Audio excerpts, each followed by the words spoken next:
Hey, good evening. Tonight we're going to be talking about prayer and school shootings.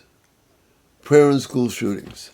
Welcome back to Everyday Talk 24/7 on this Friday, August 29th. As you probably know, the horrific shooting that took place in Minneapolis, where 14 to 18 children were shot, at least 2 were killed by a mad, gender-confused gunman who chose to shoot at these children during the time of morning prayer. It's a horrific act, deeply, deeply sad. We think of the families that are impacted, and really every family with children who are involved in school, anything like that. We're deeply saddened. And what we do is we turn to prayer. Prayer is not the end. Prayer is the beginning of solving the problem. Prayer is not the last thing we do, it's the first thing we do. Because that orients us in the right direction towards God.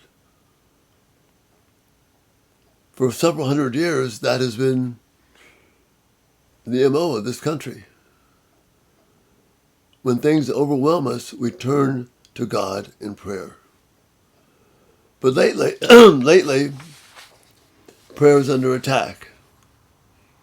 A couple of decades ago, we managed to get prayer out of schools because it was said to be inappropriate. And then yesterday and today, the mayor of Minneapolis, along with several other political figures, said this: "These were American families, and the amount of pain that they are suffering right now is extraordinary." Mayor Fry, the mayor of Minneapolis, said at a news conference near Annunciation Catholic Church in South Minneapolis, where the shooting occurred. "Don't just say this is about thoughts and prayers right now. These kids were literally praying." And others have echoed those same sentiments. Anger that anyone suggests the idea we need to pray.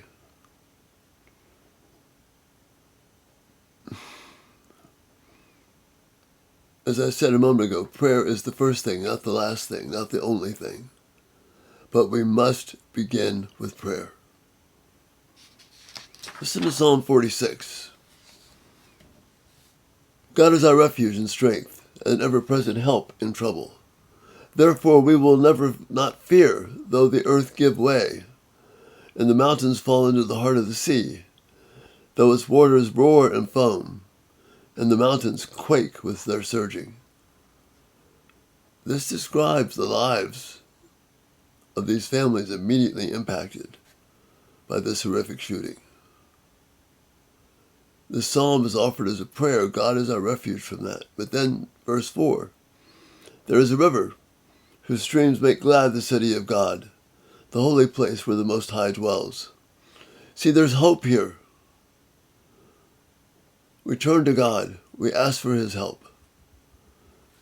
We ask for God to make things right when nothing else seems right.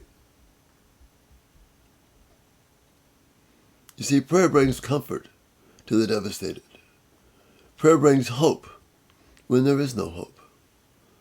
Prayer brings healing to the deepest wounds. Prayer changes the trajectory of lives. Prayer leads us to the face of God. If we choose to ignore God, and we choose to ignore prayer, we ignore the place of all healing. Mr. Mayor, prayer to the living God of the Bible is the only hope of humanity and the only hope of the safety of our children. It's not the only thing we do, but it is the first thing that we do, because it shows that we, in fact, are servants of God. And we need him to care for us. Our country needs to seek repentance, turn again to the living God, walking in the fear of God. We need to teach our children that God matters and he cannot be ignored.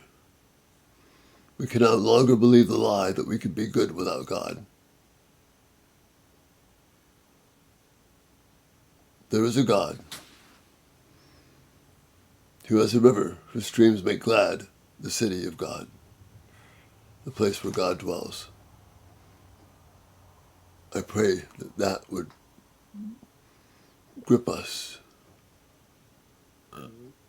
The answer is not to stop school shootings. The answer is not to make things better.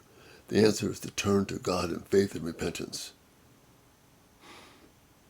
and to bring healing to a desperately hurt and broken land. So I pray for those families.